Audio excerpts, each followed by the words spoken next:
Christian Parenting.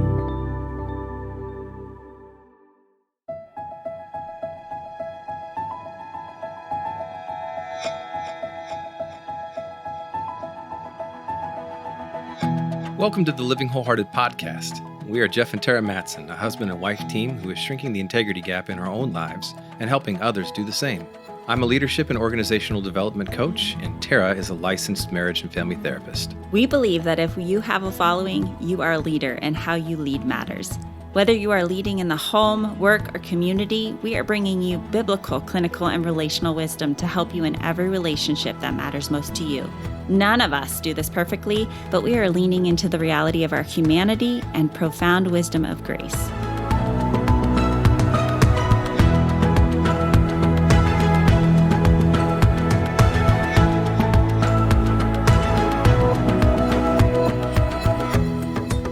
Well, thanks for taking time to join us today on the Living Wholehearted podcast. I'm so excited to have Heather Avis with us today.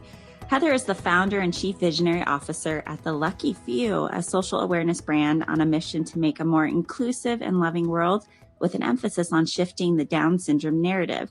She runs The Lucky Few's hit Instagram account and is the author of a book and co-host of the podcast by the same name. A former education specialist teaching high school students, Heather is now a mother to 3 adopted children, 2 with Down syndrome, and has been interviewed on numerous media outlets, including The Today Show, Focus on the Family, Hallmark's Home and Family, and written for The Time. She lives in Southern California with her husband, Josh, and their 3 kids, Truly, August, and Macy, the inspiration for her book, Different, A Great Thing to Be. That's what we're going to talk about today. Welcome, Heather. Hi, thank you. I'm so excited to be here with you today. I love this. This is so great. I'm struck by the names of your kids. Let's just start there. How did you come up with Truly, August, and Macy? Okay, so Macy is our oldest, and it's actually Mason, M-A-C-Y-N.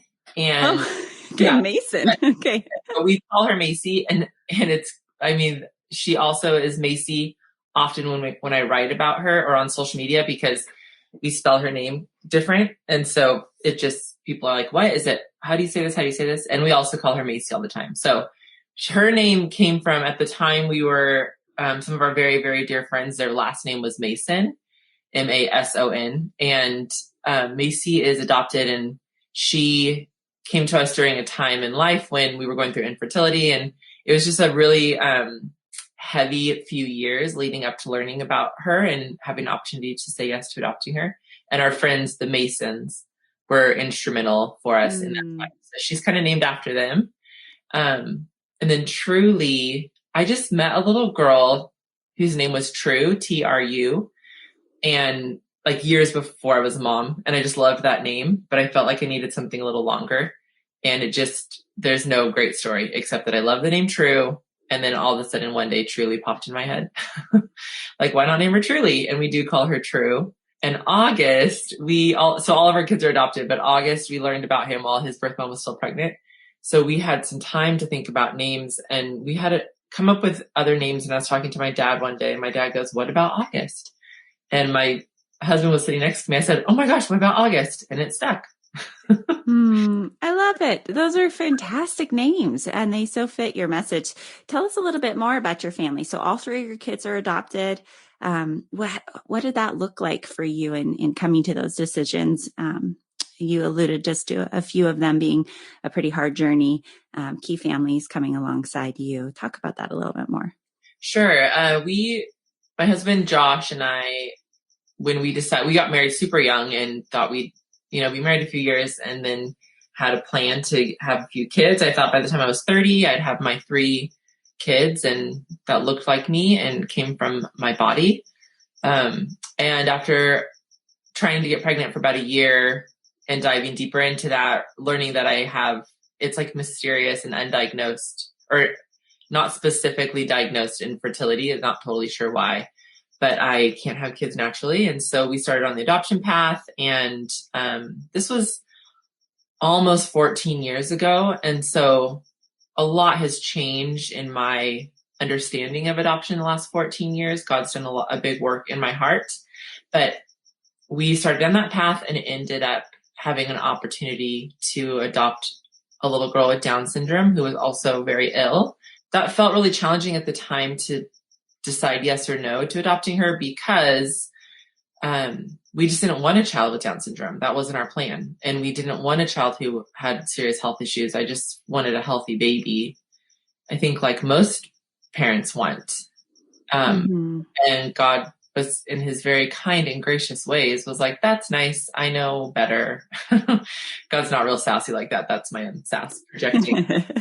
And so it was a long journey. It's a long story. I wrote a book called The Lucky Few. It's my first book, and it's a memoir, kind of going into the details and story behind each of our adoptions. But it basically was God ushering us into an opportunity to say yes to something that was totally out of our, something that we couldn't control and hold on to any longer. It was an opportunity to completely release the control that I was holding on to and growing my family, and to say a big, scary yes to the unknown. And in saying that yes, really having a front row seat to miracles and getting to see a side of God that I think I would have missed out on otherwise. So I say it was my scariest and my best yes, bringing Macy into our lives.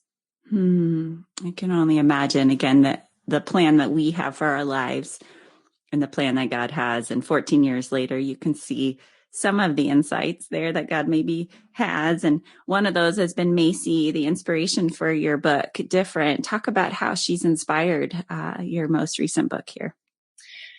So Macy comes home. She was a baby when she came home. She was about 3.5 months old. And now I'm the mom to a child with Down syndrome. And so it's just a different world. And it's one of those things in life, right? You can't know what you don't know.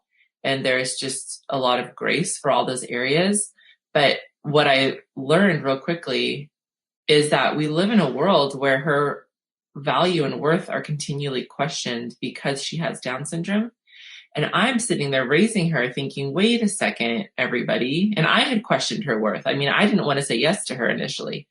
And I'm looking at her like, whoa. She is an image bearer of God. Like when God created her purposefully with an extra chromosome in every cell of her body. This wasn't some mistake.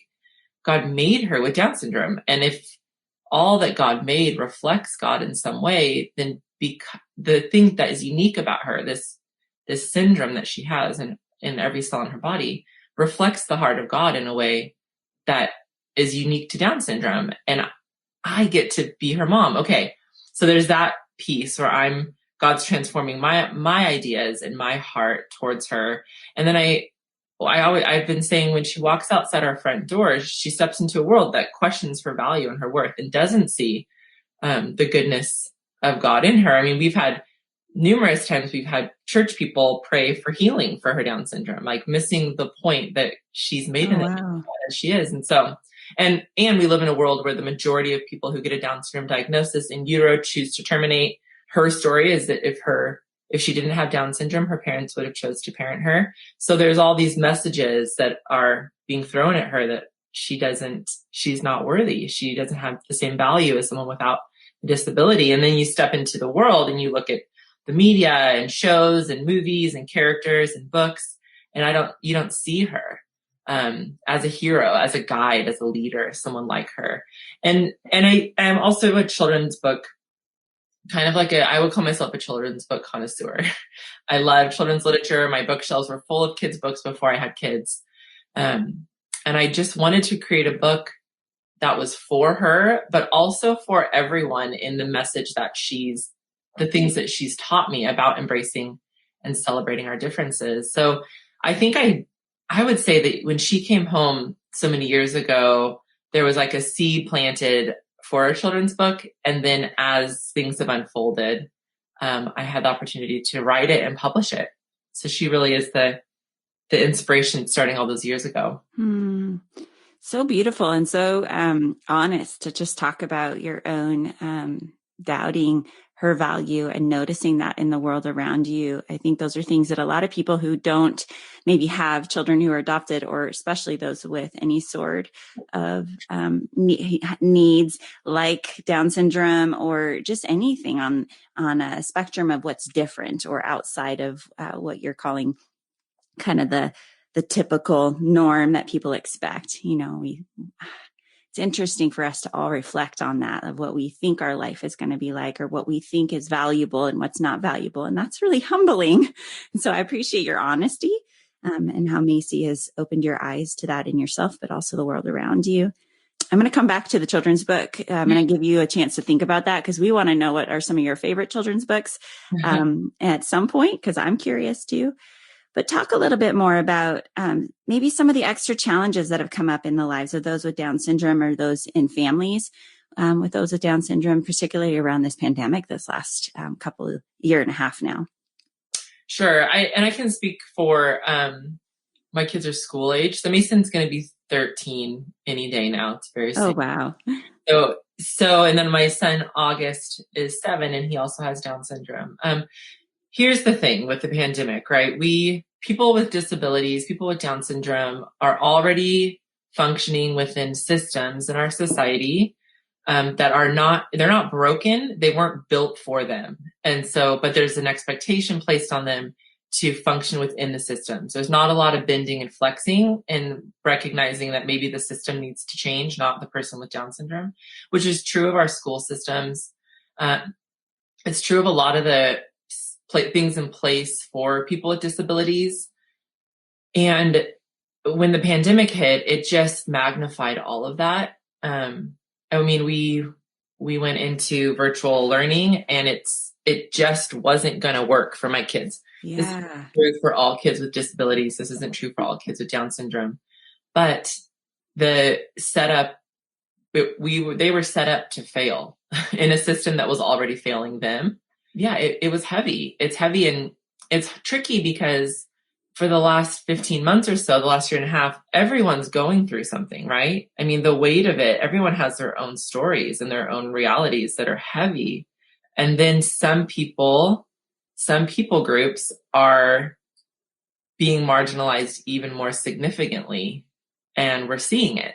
And some of those people groups were people with Down syndrome, people with intellectual disabilities. So that's kind of the overview to answer the question. It's been a hard year. It's been a hard year for my kiddos. I mean, we're now in summer and we're not in school, so it feels just like a big release of, I don't know, just like a good riddance, like Yes. That. A good goodbye, like done. Yes. And it's tricky to know what the next year is going to look like. And it's hard to know what has been gained and what has been missed this year for all of us. But I think for my kids, I think about that a lot in terms of academics and relationships. And it's hard. Friendships are really hard. And when you go a year without getting to foster the friendships that already existed, and all those kids have changed and they're on their phones and their devices, and Macy's just not doing that yet. Like those, I think about those things a lot. So I feel like there was a lot lost this year for my kids with Down syndrome, but I also recognize that was the case for everybody, right? That was the case for all kids. So I guess like at the end of it all, I just have to continue to go back to God loves my kids more than I do. God loves my kids more than I could even imagine. And knowing that and believing that there's just going to be some goodness that comes from all of this for them.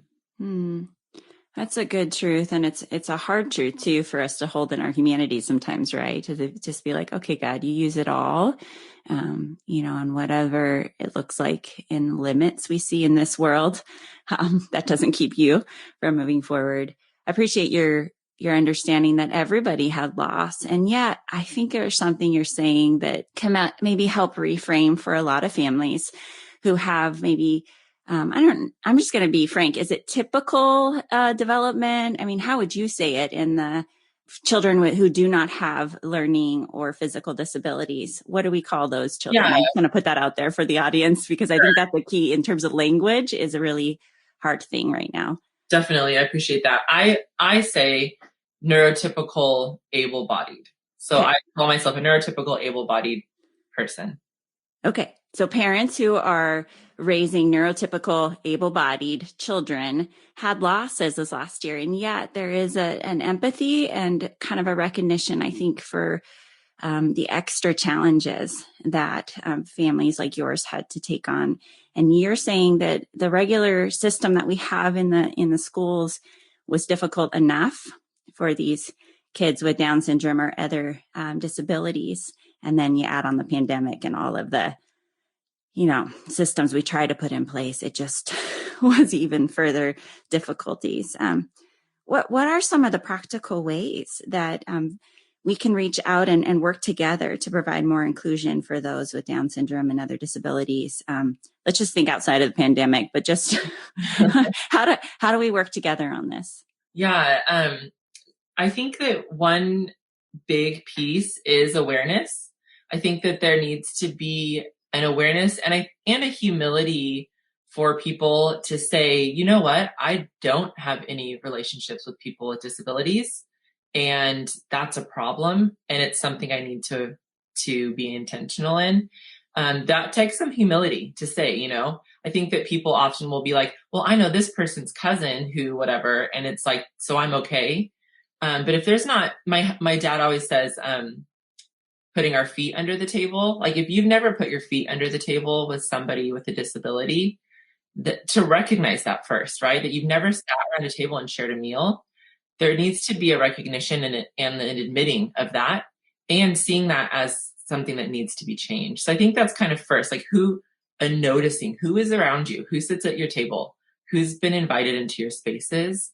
And then I get asked questions like this a lot. Like I think people, especially in this day and age, and maybe as Westerners, we do want a checklist, like do A through C, and that will get you a friend with a disability. And that's just not how it works in life. It's super complicated and layered and nuanced, but that awareness of who's missing is really important. And then proximity is key to building relationships, and relationships are key to building that bridge that I think all people need, but people in the disability space need, in terms of allies coming alongside and advocating along with them. So if you can't see people with disabilities around you and in your community and your church and your school right away, then maybe just like turn the corner and look a little harder and see what's happening. But also we have things like social media. We have tools around us and books that have been written, and disabled people who are advocating for equality and for their own rights on social media accounts and blogs and writing books. And so those are really important tools right at our fingertips to kind of give us that proximity, that relationship with someone, even though it might not be in person. It helps with understanding and with learning. And then I would say, like, real practical to those who have school-aged kids or have kids who will be going into preschool or have kids, period. This school, most likely your school has a special education classroom on your campus. I would bet money if it's a public school. And so there's a good chance that if you don't have any relationships with kids with disabilities, your kid is going to a school with kids with disabilities who are in a separate space, and that's why you don't see them. So you have so much opportunity to create an inclusive space for your kids by going to your principal and saying, hey, inclusion is really important for my kid. Why are we not seeing it in the school? What can I do? Who can I talk to? Like getting other parents involved in that, talking to the superintendent of special education, finding the parents whose kids are in those classes and saying, I think that it'd be amazing for my kid to have a relationship with your kid. Can we go out for ice cream after school or whatever? It is, unfortunately, and I think fortunately, it is work. It is work. It's not like a quick, I checked this off my list. It takes intentionality. It takes planning. It takes effort. And it is so, so, so worth it for you and your kid and the community at large. I always say with my kids with Down syndrome, when we enter into spaces like a dance studio or a church or a school where we are insisting that inclusive practices are in place, that my kids have equal access and opportunities, it is for them, yes, but it is so much more for the community at large. The opportunities that we have to if you love Jesus, to see God more fully when we are in relationships with people with disabilities. I mean, it's just so important and so huge. And then the opportunities we have to have a better understanding of our collective humanity and to move forward in kindness and grace and humility towards a better world. The opportunities that open up for that when we're in relationships with people who are different than us is really, it's magnificent, really. Well, just as a pull on my hat as a marriage and family therapist, the way that we learn and we actually shift our neural pathways and the trauma therapy that I do, it's through experiences. You're talking about that. Like, it's not just knowledge, information.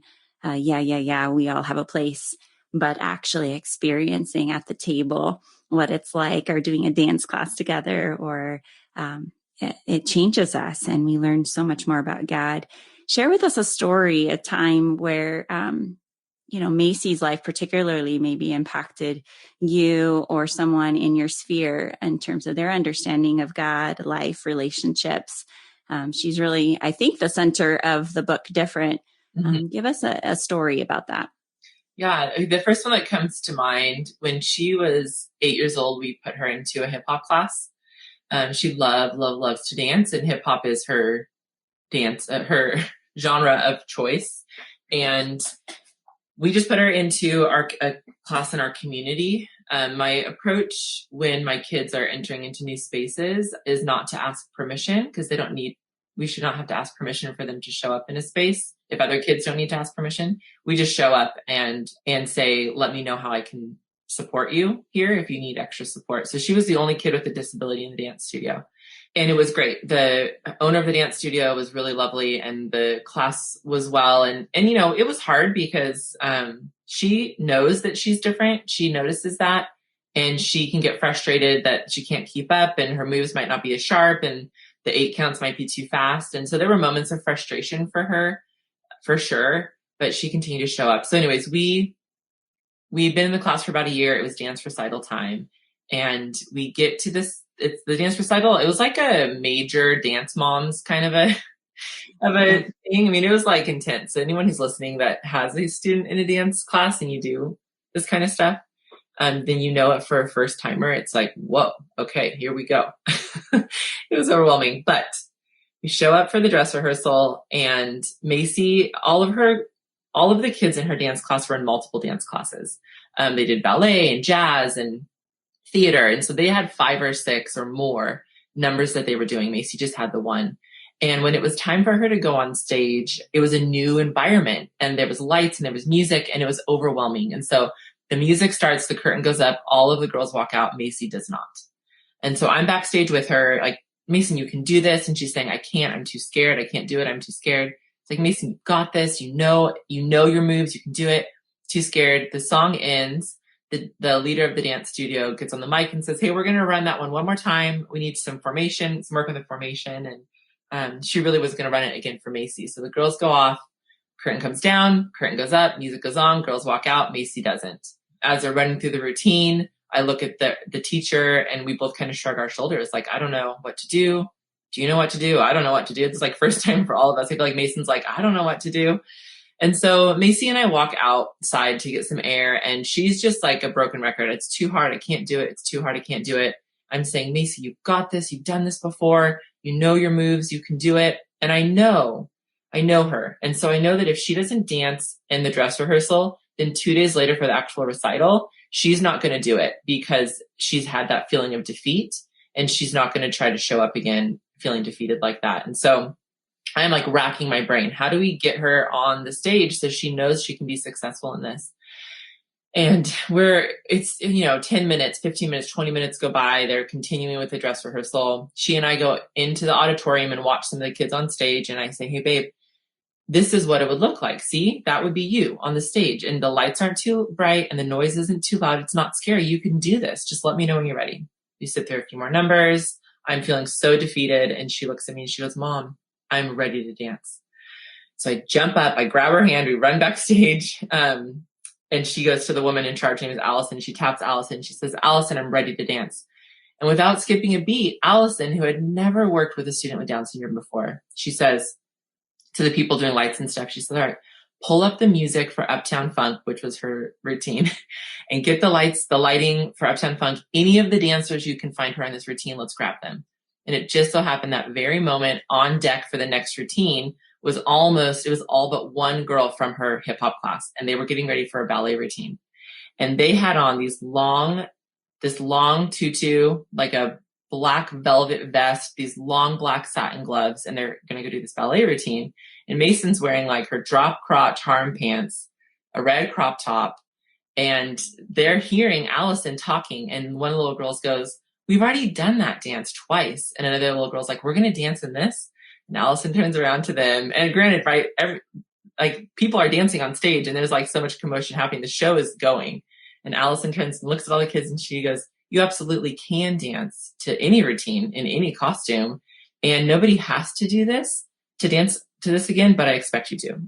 And a little girl raises her hand and she says, it makes me cry every time. I've been telling this story for years.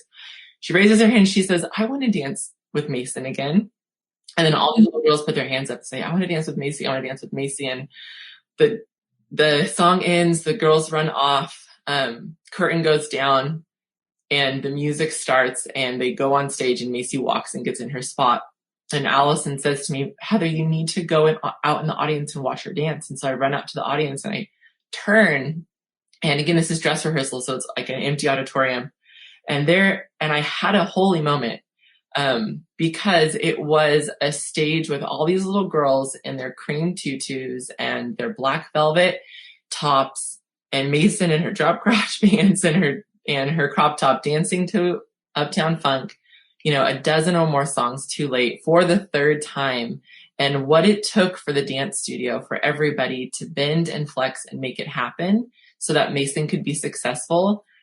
There was not a dry eye in the room, and word kind of got out, and Allison was just like in tears and I was in tears. And the next night on the way home, Mason's beaming and she's just like, Mom, I did it. Oh, I said, honey, you're amazing. You're such a good dancer. I can't wait for the recital. And then the next night at the recital, or 2 nights later, she went out, no problem. And everybody backstage stopped what they were doing and watched her dance. And so I'm like in this sea of like feathers and sequins and tulle, and everyone's cheering Macy on at the recital. And it was a moment that Allison and her dance teacher and many of the parents and many of the kids expressed to me later, like that changed my life watching that happen. And for Allison to be able to have an opportunity as the leader to bend and flex and make space for Macy, it was holy. It was holy. Like the Spirit of the Lord was in that space. And people were open and willing to do things a little differently than what they were used to doing. And everyone was successful because of it, including Macy.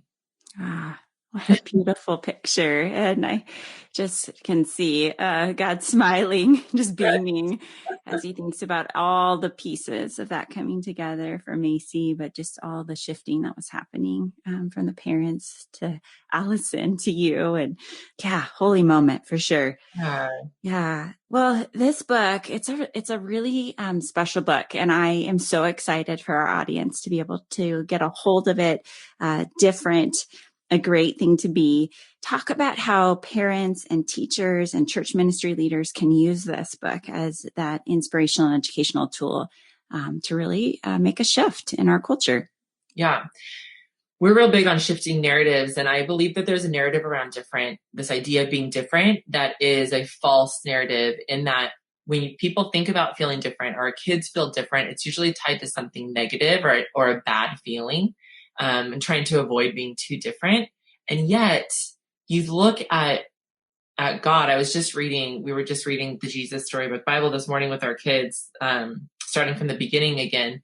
And it's the creation story, right? And it's like God created all of these things and they are a mirror of him, and they shine in their goodness because of their differences. If you look at nature, and that is true for us as people, that we are mirrors of God, and it is the things in us that are different that show off the magnitude of God. And so instead of shying away from those differences and feeling bad about the differences in us, let's shift that idea into these things are great. And when we start with our kids are just the best because they're so curious and they really are such incredible guides for adults in that, especially around conversations around differences and disability. And when we start to tell our kids, hey, you know what? When you're around somebody who's different, it feels uncomfortable because it's unfamiliar. So it's not the thing that's different that's uncomfortable. It's the thing that's unfamiliar. Something's unfamiliar here. So when that unfamiliar thing becomes familiar, becomes known, it's no longer uncomfortable. And so let's see the differences in people. Let's be okay with that discomfort that we might feel because it's something we don't know, we're not familiar with. But let's move past that and embrace those differences, get to know them, and then celebrate them because they're a reflection of God. They are a mirror of God in each of us. And that's my hope for this book, that it's a tool, as the main character is Macy, and she shows up in the world as she is, knowing that she's different and facing rejection because of those differences, but continuing to show up and to be a guide to everyone around her, that it's the things in us, it's the differences in us that really make the world so incredible. And so different is a great thing to be. I love it. It reminds me of the Chosen series that's all over the place right now. And his Jesus says, get used to different. I love that, Stephen. Get used to different. That's so good. Oh, I'm so excited for this book. Thank you so much for the ways that you're really helping us shift the narrative and really making a change both out on the World Wide Web and Instagram, but particularly with your resources in this book. Different, a great thing to be. Tell us where people can find you if they want to follow you and learn more about what you're up to. Yeah, so everything we're doing is at heatheravis.com. And then we spend a lot of time on Instagram at The Lucky Few Official. So you can keep up with all of our things on both those places. Oh, fantastic. This is so exciting. We are giving away 2 copies of the book Different. And if you're interested in being in that drawing and to be a winner, you can subscribe to our podcast. You can write a review, and you can go over to mycourageousgirls.com and sign up for our newsletter. Or if you wanted to actually become a part of creating your own Courageous Girls group, we're all about helping these young girls really understand their unique place in the world and God's kingdom, and to be confident in who God is and who he made them to be, giving the tools to every mom to walk with their daughter at every stage of her growing years. So definitely check that out at mycourageousgirls.com if you're interested. And we'll be making drawing names by the end of the month. If you did any of those, you'll be entered into that drawing. So thank you, Heather, for sharing all your wisdom with us today. Please leave us with maybe 2 of your other favorite children's books. Because I know that is the number one question I get from a lot of moms, especially those that can't start Courageous Girls yet because it starts in 2nd grade. They're like, tell me, what are some of your favorite books? Some of my favorites. Okay, Matthew Paul Turner has written beautiful, beautiful books that I really feel like reflect the heart of God for kids. And every time I read them and I get to the end, I'm teary-eyed. That always is a good sign for me. Like when I get to the end, I'm teary-eyed. So I think all of his books, and then Nancy Tillman, On the Night You Were Born, is one of my favorite books in the whole wide world. And every Nancy Tillman book I would recommend to every parent. She ends every book with "You Are Loved." She's not a faith-based author, but I would imagine that she really loves the Lord because her books just reflect the heart of God so beautifully. So those are my two big recommendations. I love, love, love both those authors and all that they've written. Oh, this is funny, Heather. This is not staged, people. Nancy Tillman actually goes to our church. Yeah, Rick and Nancy Tillman. She loves the Lord deeply. Okay. Yes. And those books, when they came out, it was so fun to see them all around back in the day when she wrote those. But they are faithful lovers of the Lord. And she's just a humble woman, very gifted. So that's so fun. So talented. And I think she has a granddaughter with Down syndrome. One of her books has the character on the cover has Down syndrome. I know she has a family member with Down syndrome. Yes. So pick up those two. We'll put those in our show notes as well. And thank you so much, Heather. This has been a fantastic conversation. And until next time, we're thankful that you're joining us in the mission to shrink the integrity gap between what we say about ourselves and what we preach and how we're actually living. So thanks for helping us do that today, Heather. Thank you so much for having me.